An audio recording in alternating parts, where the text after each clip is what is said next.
Okay, good morning, everybody. And good morning to you, Captain. Good morning, I am Candy, and this is my captain. JT. And we are the Meg Hunters. First of all, happy Good Friday to everyone. We hope that you'll have a happy Easter weekend. You got anything planned? Yeah, making Easter eggs Making with the grandkids. Oh, my, how many grandkids you got? I get 6. Oh my gosh, Yep. you're so lucky. Well, I know that y'all have a great time out on the property down there. You celebrating at your home? Yes. That's great. Have an Easter egg hunt and all. Oh, JT's got a great. I hope you're going to put shark teeth in the golden egg. Yep. That's a thought.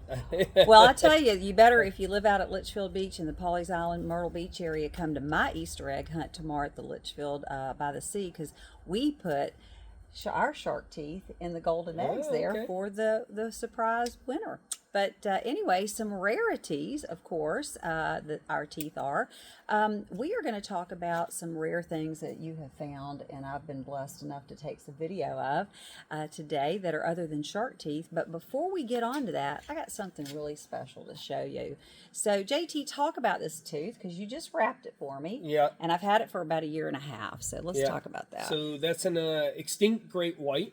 And it gets its unique color, that brown color from tannin. That's decayed leaves and bark that sit at the bottom of the river, and it stains that tooth. And that wrap on there is what I call a hooked wrap.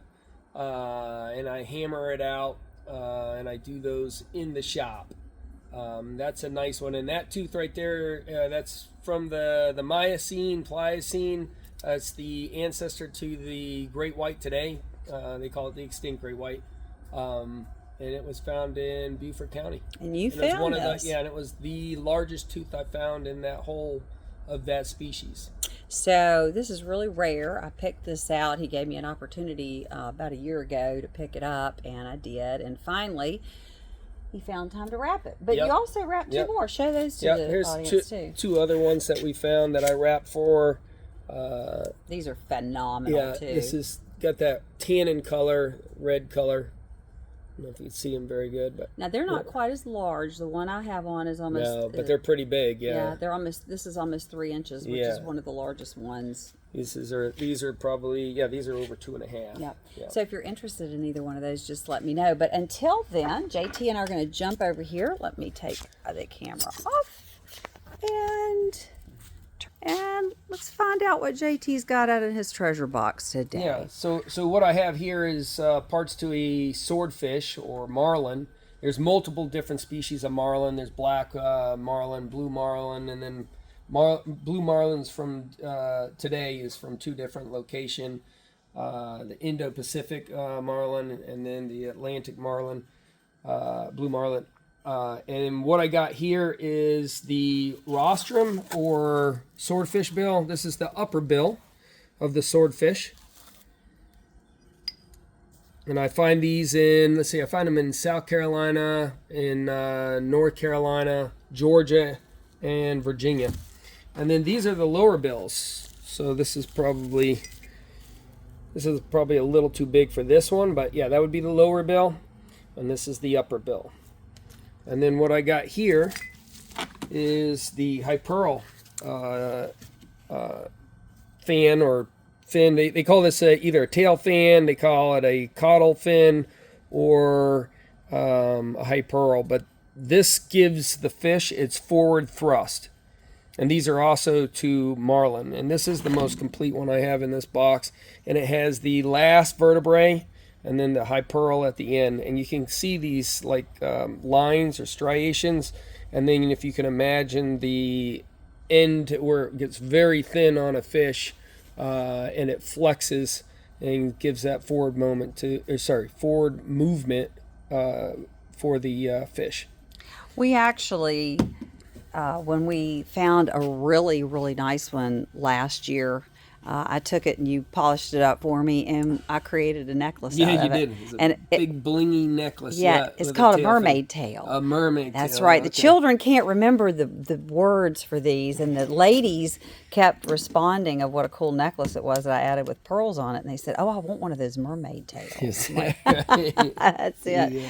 But this is really, really cool. JT, how old are these? These are Miocene, Pliocene, and the species that they call this one is Machaira calvertensis, and the calvertensis it's named from the location of the up there by the Calvert Cliffs in Maryland, and the last part of it, ensis.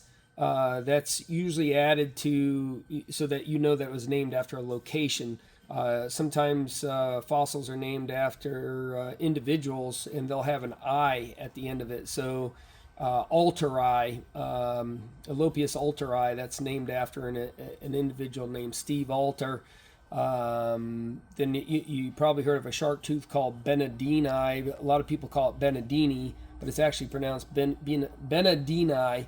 Because it was named after an individual. And those are pretty rare to find too, aren't they? Yeah, we don't find a lot of Benedinis. Yeah. Yeah. But anyhow, yeah, that's why it's named Calvertensis. Yeah.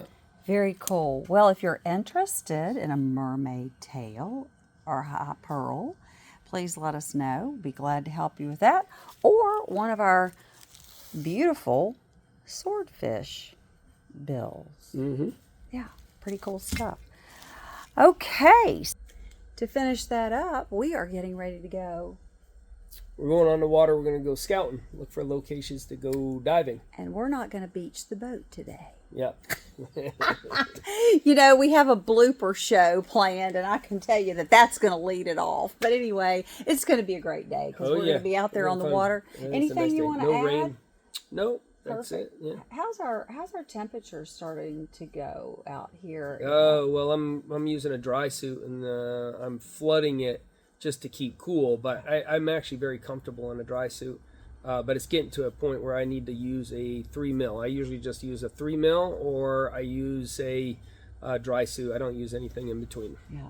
Well, and that means that the alligators are getting where they're getting a little Yeah. sticky too. Matter of fact, there they're was all an over. article out this week in the newspaper up in Myrtle Beach about how they're really starting to become a lot more aggressive. So we sort of cut back on what we do in the water during this time of year, Yeah. but we are planning what we're doing today for the fall. Yes. So you guys keep following us. Happy Easter to you, and we'll see you back on the Blackwater. All right. We're over now.